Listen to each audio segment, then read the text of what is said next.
Hello everyone, this is CJNovo992 and today we're back from the brand new video and it's time for the second punch in terms of the old combination, as we've put the preview out now for the old firm. So now it's time to talk about us getting scurried, because that's the way that it goes each and every single time these days. As nothing is changing, there is no surprises and it's become a part of the norm, unfortunately, as Rangers are just miles behind the Celtic squad. And I think me even saying that isn't a shock or surprise to anyone, whether you're an outsider, whether you're a neutral, or whether you're a Rangers fan. Every beat of that game, every flow of it, the way that it unfolded is one I think we all knew and expected going into this game of football. And that there is a sad statement to say, because it's not supposed to be that way, you know. I mean, this is Old Firm, mate. This is the Old Firm. This is the biggest and best derby in the world, and both sets of supporters should be getting right up for it, feeling it. We as Rangers fans should be feeling that old battle fever, getting excited, ripping the piss, having banter,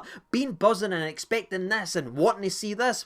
But it's been so damn flat because we have been beat down by mistake after mistake and incompetence after incompetent decisions made by this board, that we came into this week expecting to get beat versus Celtic. And that's crap to say, ladies and gentlemen. That's not the way it shouldn't be. We should all be up there. But even I've been beat down, and I've been one of the most optimistic people that's been on this platform. But I'm getting stuff fired my way, saying, oh, you're being too negative, you're being too negative in the summer, you're being too negative. Well, do you see why I'm being negative now? Man, do you see the gap? And do you see how much we're regressing as a team? Because the gap that I'd argue was very close at certain stages last season has been absolutely blown away as we have fell through the trapdoor, and they've exploded and spent gone beyond us. Because my biggest takeaway isn't a surprise or a shock coming into this game. My biggest takeaway for this game is the gap between the two sides is a hell of a lot bigger than all of us wanted to actually believe. And if you watch that game of football, you know exactly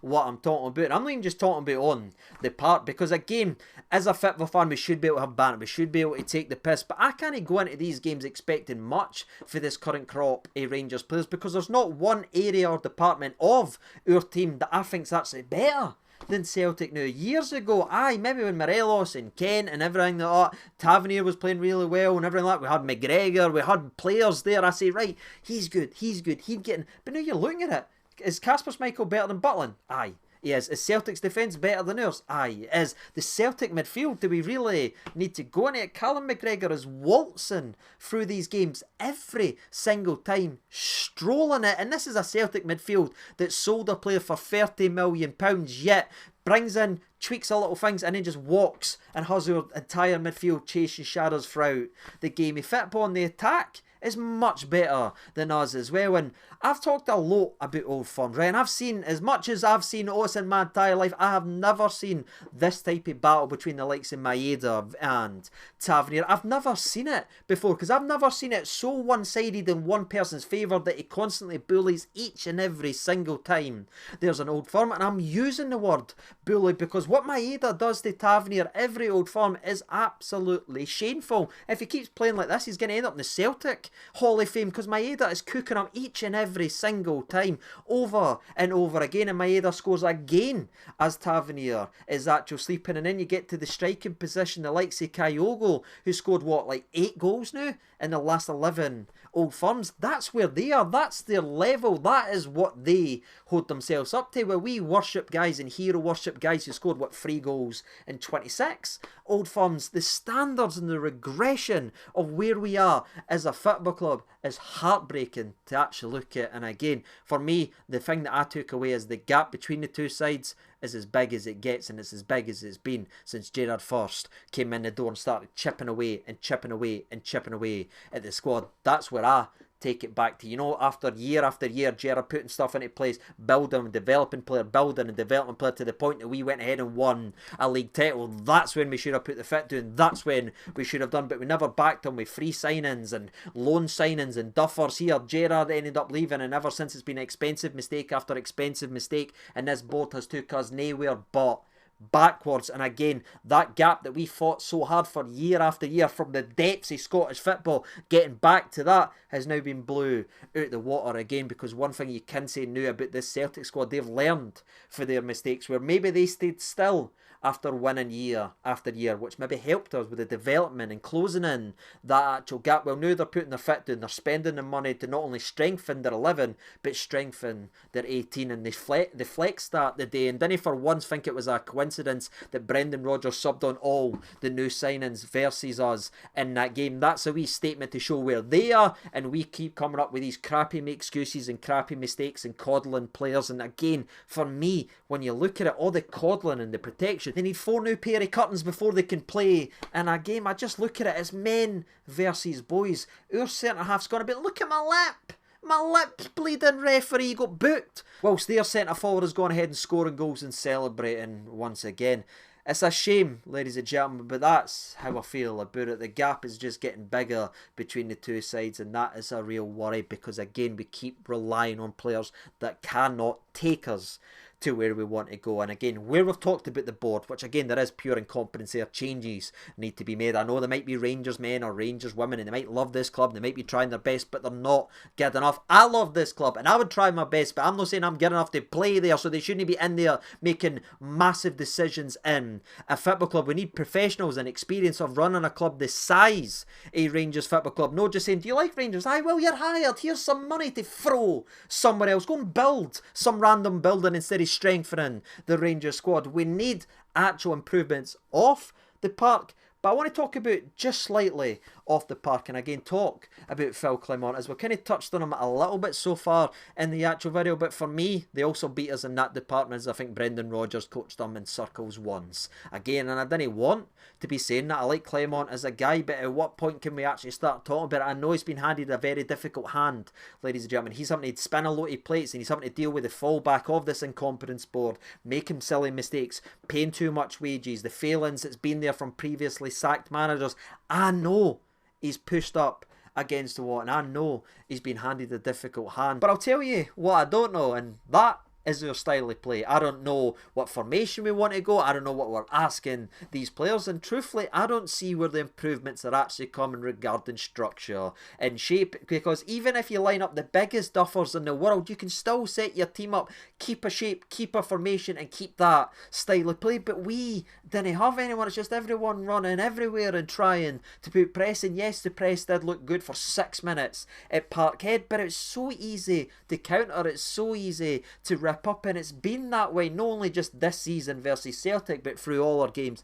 Dynamo Kiev, Hearts, it's been even in the St Johnstone, the Ross County games when they carved us open and forced Butland into saves, and it was the same last season as well. And there's a genuine argument to be made that regarding our play style and how we look as a team now, is after 5 Old Firm games we still concede the same goals versus Celtic, and we're still as weak defensively and ripped apart as we were before the previous manager was sacked. And I didn't want to be saying that, but that's what's actually there. That's stuff he can control. He can set his team up, he can make it defensive, or he can keep a midfield free. But the midfield's everywhere, the strikers are all here, they're all falling out with each other, and it's the same stuff air and air again. And that's where I think you then need to ask some questions to the manager. Again, I'm not demanding him to be sacked or anything like that. There's nothing this laddie can do to get sacked. He's got that new contract, he's been backed up with the board, because everybody knows it's got anything to do with his football club, as this is going to be an ugly season. That's why he was protected with that contract extension, to make sure there's no talk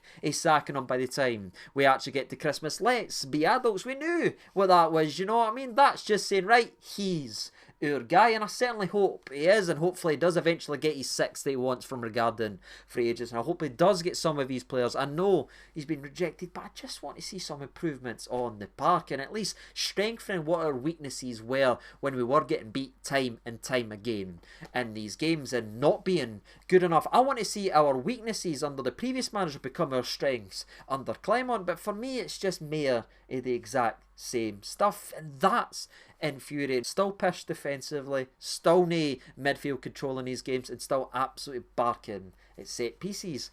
What we doing besides the old long ball into the channel, which again was a part of our game since Steven Gerrard was here? What is Clement's style, and what has he implemented into your team? I would love to know your opinions on that. I hope it eventually clicks and I hope we eventually see it, but I'm just no, ladies and gentlemen, and that's frustrating to me because again I feel like Brendan Rodgers is picking them apart and feasting them in these games, and we've just gone in and doing the exact same stuff every single time, as I now believe that's him lost his opening 5 Old Firm games, or he's lost 5 Old Firm games, ladies and gentlemen. He's got the same winning ratio in terms of Old Firms as likes a Murray. That's incredible, Trips. That's shocking to actually put it there, but that's where we actually are. So again, the players are going to get an absolute slacking and get roasted, and rightly so. They were absolutely pathetic, and the way their arse collapsed after that offside goes in was truly embarrassing to see an entire team shite themselves like that. But I feel like there is failings at every level, from the players to I feel like the manager didn't cover himself in glory again. I'm not seeing the improvement, some of his substitutions, the non-tweaks, not having the balls to make the big decisions that we thought he would actually do regarding Baum and Tavernier out this game. He can't play versus Maeda, but we keep doing it, and he keeps making the same mistakes that the previous sacked managers did. It's infuriating to actually see. We just need someone big enough to say, Tav, you can't play in this game, and then we can get behind the manager, because if he's doing that, we can understand and say, right, all this stuff that's stacked up to here, why he is failing and isn't performing at the level he should be. We can start to understand if he's at least making steps and progression in areas. But it's the same stuff, same players, same mistakes. So what are we doing? That's where the frustration comes, and again it was highlighted and it was magnetised in this game, if you will, as this is the biggest game, this is what everyone looks at, and for me, all our shortcomings at every level, from pitch to manager to boardroom, was under complete spotlight the day, or disco lights, if you actually will. Aye. It's infuriating. But again, I know I'm going to be accused of being negative in today's video, but I do apologise about that. But I didn't see any positives. They're getting scurried off Celtic every single time. Sorry, I'm just not built that way. I can't see anything differently. I feel like we should be better in these games, and whereas so many failings at every level of this football club. But aye, let's go ahead and get into the actual game recap, because again, we started off pretty well, and I was happy with the midfield trio, ladies and gentlemen, of Sterling, Diamande and Corin Barron. Again, I'm not saying it's good enough to dominate every game versus Celtic, but it's much better than the crap we've been served so far this season. But even that, naturally you'd think it'd be Corin Barron and Sterling maybe sitting a wee bit deeper with Diamande being in the 10. But me, after nearly a year, I still don't know what formation we play or where anybody's supposed to be, because Sterling was just running about. I know it's a bit of a meme, this lad, he can play anywhere, but in the middle of the park where he's been trusted, he seems to have the licence to go everywhere, and he's running up here and he's closing away down on the right, and then he's closing away down on the left. Diamande's away pushing here, Conor Barron's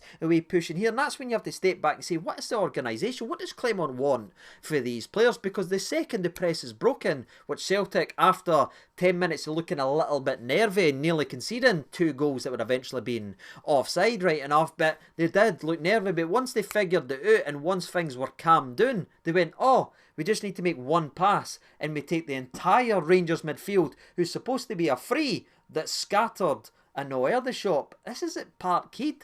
Where is the structure? Surely the structure gets put in place first, then we work on the rest. But aye, even a good starting 11 on paper was confusing the second the whistle actually went. And again, it was so easy to counter, as one pass broke the entire team in half. And that's what happened in the 10th minute. Again, after Dessers should have had an opportunity to score, but he scuffed it right at the goalie. Again, it was offside, and I'm pretty sure Ravi Matundo's header after Tavernier crossed it, that should have hit the back of net, also would have been offside. But in the 10th minute, speaking of offside, they beat our press for the very first time. They work out. Callum McGregor's a clever player if you give him time, and he figured out how to do it, and it's just one simple pass down there. They run down, put the ball in the back of net. Kyogo scored, but we get away with it, as Kuhn is slightly offside, as John Suter, I think, just got his shoulder back enough to put him offside. I'm thinking, oh, thank God for that. Right, let's settle, boys. Let's settle. Let's go ahead and get this. It's been a positive-ish start to the game. But again, as I said 4 or 5 minutes of rambling ago, that goal scared our team and ripped the game plan like that And that's because despite adding new additions and despite trying to move forward, there is players that didn't take the responsibility in these games, and it's been beat down by these games because the camera panned to about Barry Ferguson about the 83rd minute of the game. And I know some people don't like Barry and everything because of the way he is in the media and that, but Barry is a player is head and shoulders above everybody in that Rangers team for a very, very long time. And I'm not just speaking as a Barry fanboy here, because yes, he is my favourite player, but did you see how pissed off and angry he looked in the stand when the camera cut to him? And then you look at your players and they're all just head down, scared to look up. There's just nothing in there. There's no leaders. I'm not seeing it. No at this level, no at this game, ladies and gentlemen. When I seen everyone's head go down after that first goal went in, that was a real worry to me being a Rangers fan, and it was actually really alarming to see, and that set the tone for the next 10-15 minutes, because 3-4 minutes after they had the ball in the back of net for the offside goal, they then put the ball in the back of net and again, and the way they do it is so infuriating because it's a quick throw.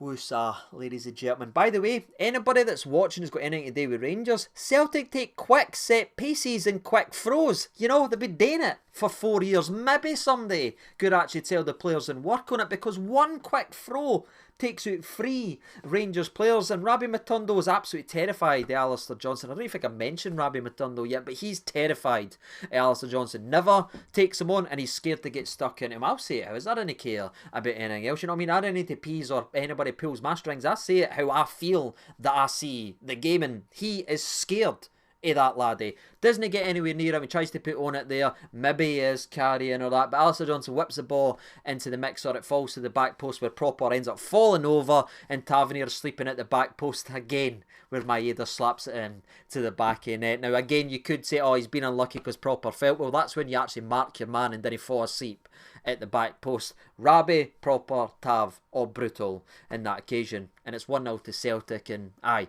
any potential belief you had were ripped out, not only with the goal, but the way we'd been playing after they scored that first offside goal, because everything started to fall apart and the midfield just went walkies. And during this period, by the way, Rabbi Matondo goes down holding, I think his hamstring or his ligament, whatever he's holding. Looks like he's done. He's off the park for a minute or two, then he ends up coming back on. Now that was around about the 18th, 19th minute. Rabbi Matondo is now withdrawn from this game till the 37th minute of it. Why the hell can we not even make substitutions at the right time?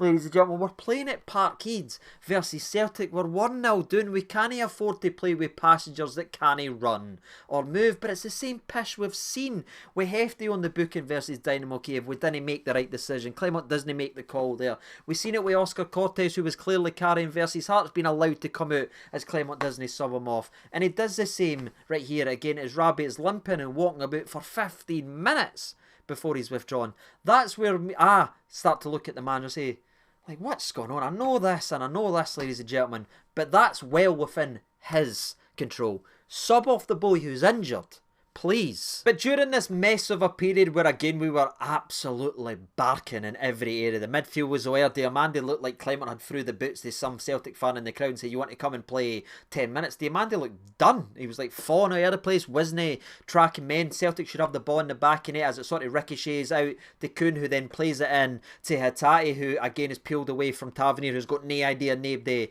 is behind them, but thankfully Hatate ended up missing that opportunity. But where we get that scared and we get another opportunity for a bit of a breather and try to take control of the game with Denny as we give the ball away right away as Cheney loses out to Greg Taylor on that side. It's one ball that beats our entire midfield again, ladies and gentlemen. Now, to be fair, I think Proper isn't covering himself in glory here, as I feel like he needs to make a move towards Kyogo, but at the same time he's about 30 yards out and he hits a P-roller into the corner because Jack Butland's sitting like this, ladies and gentlemen, right? This is the equivalent of what Jack Butland done the day when Kyogo shot. Just stand in the middle of the frame as even the camera loses the focus, and I didn't blame it on that. It is absolutely dreadful for Jack Butland, but I know everybody loves Jack Butland, so we're going to blame Proper, we're going to blame Cherny, we're going to blame Barron who passed the ball, but your goalie can't be standing away here, ladies and gentlemen, no matter how far away the Celtic player is, because again, Kyogo's a striker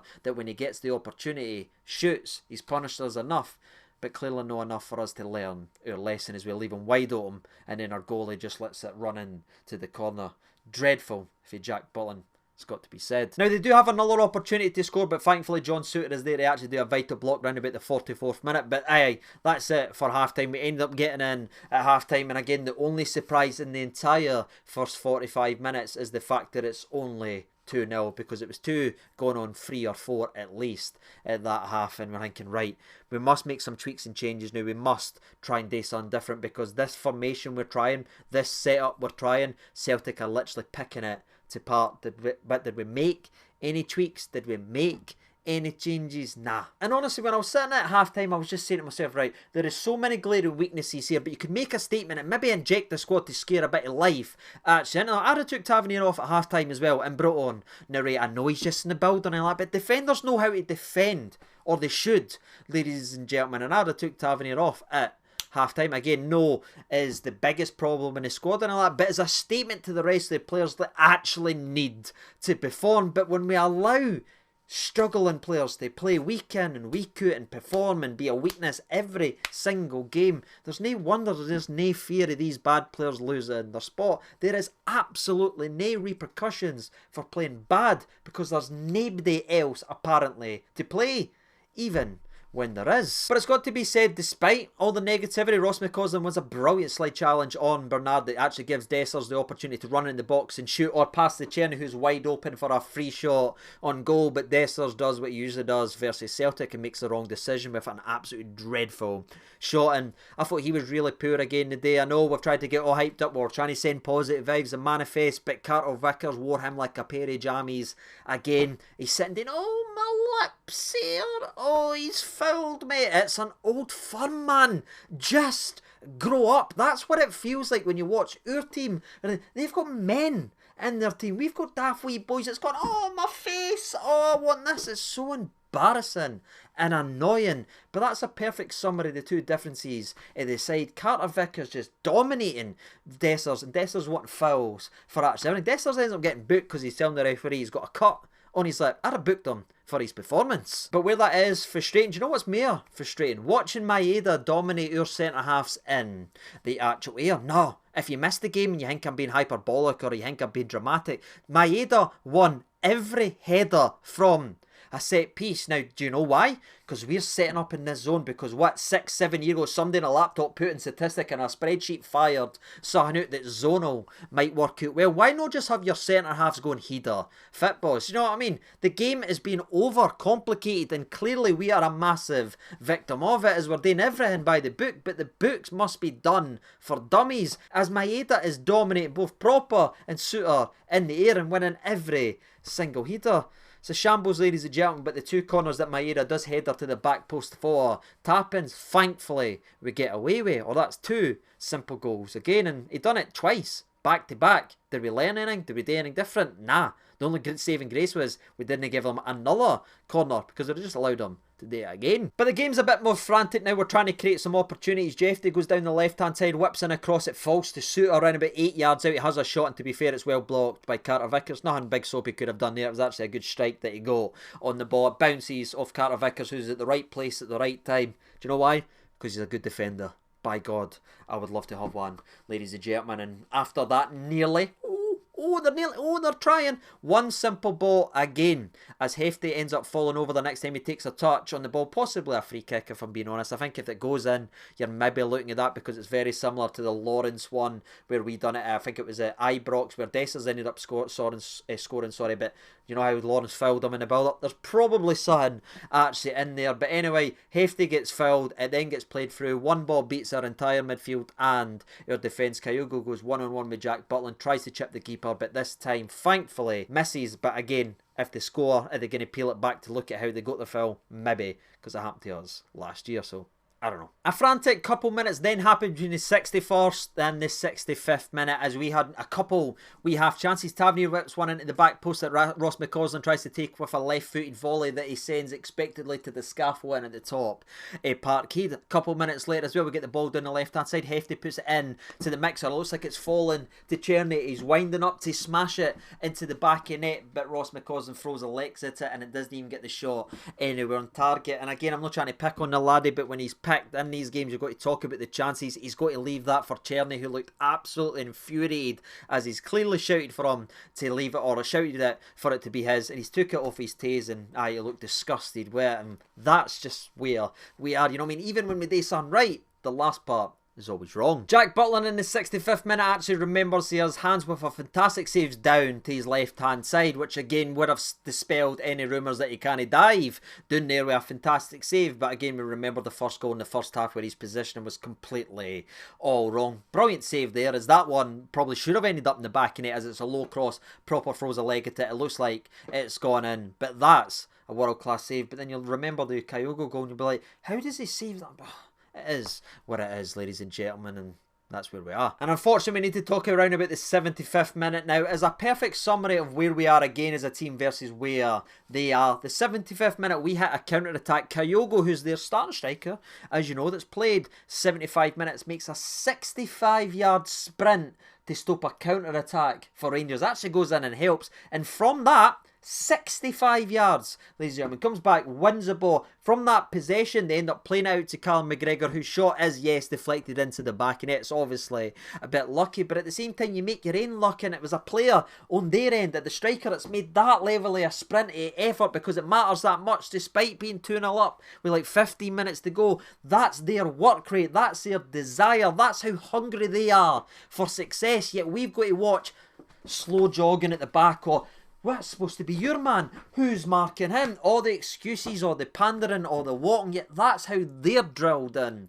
and set up, because they know if they didn't perform, they didn't play. But we are a symptom of our own failures of punishing players for underperforming. That all this laziness, all this walking about is who we've became and who we are. And I think there is something in that goal. Yes, it's lucky with Callum McGregor, but just watch it all unfold. Watch him make that run, and then Lawrence, who's just on the park 3.5 minutes, watch that happen, and instead of running back and saying, right, I'm going to go back and win it, I'm just on, he just shouting at Dessers is shouting at him, and both of them are just walking, and it's just the way it's unfolded. And that's where we are, ladies and gentlemen. Yes, we create a chance in the last couple of minutes as the ball sort of rebounds after an Igamani. Brilliant to see wee Igamani come into the game. He actually looked alright in stages, hit a volley well that dropped to Ross McCausland that should have resulted in an assist, but again, it just wasn't his day, as Kasper Schmeichel makes a fantastic save and can keep his clean sheet record in the SPFL. But aye, that's it,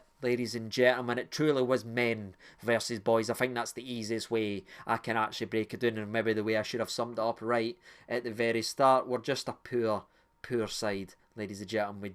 We look unorganised, we look uninterested, there's no pressure to perform, and we just get ran over every time in this game. And it looks like some of these players are expecting this going in to these games, and that's a real worry, ladies and gentlemen. But again, I know there is some players there that are coming back for injuries. I know there's some players we're excited to see come and play, the likes of Barami and Array. I want to see them in the starting 11, and that's where we need to go. We need to stick by the core of the team that's going to be here. But what I would like to see is the boys that aren't performing versus Celtic. Please just learn that playing well versus Ross County doesn't mean you're going to play well versus Celtic. We need to start treating these games the way they need to be treated and stop going in with not one hand tied behind their back, but on our knees, blindfolded with two hands behind the back. Because we started this game with Tavernier, who gets absolutely roasted by Maeda every single game. Rabi Matundo carrying a knock, and Robin Proper, with Barami sitting there not being able to play because the payroll wasn't done at the time, and our deadline day signing, who's a defensive reinforcement, who's fast, who's strong, and gets stuck in. Can he play in the game? Because he's had a training session. Look at the way Celtic operated. Every single one of the new signings came on, and didn't for a second think that was by accident. That in itself was a statement to Brendan Rodgers to show how where they are and how they operate compared to the mess that we are actually in. But that's it, ladies and gentlemen, boys and girls. Clermont again has got so much mess to try and clean up, and so much to actually, but I would like to see more from him as well, by actually organising us and putting us in a structure that can work well versus Celtic, not just put us and leave us vulnerable every time to that. And again, fix the Hadji situation, all this stuff. I'm sick to death. This is similar to the stuff that went in Monaco. dropping certain big name players and banishing them for the sideline. This is the stuff we read at his time at Monaco, and he's doing it right here. Stop cutting off the nose to spite your old face. Is better than the guff that we're bringing in to these games. But aye, he's got a lot of work today, ladies and gentlemen. But again, none of this was a surprise. What about you? Let me know your thoughts and opinions down there in the comment section below. And again, apologies if you find this video negative or anything like that. I would love to sit here and be positive and love to find some positivity in this game. But me, as a Rangers fan, I'm sick to death of losing these old firms in the easy manner in which we're losing them. How about you? Let me know down there in the comment section below. And as always, I've been CJ92. Thank you so much for watching. All the best and bye-bye.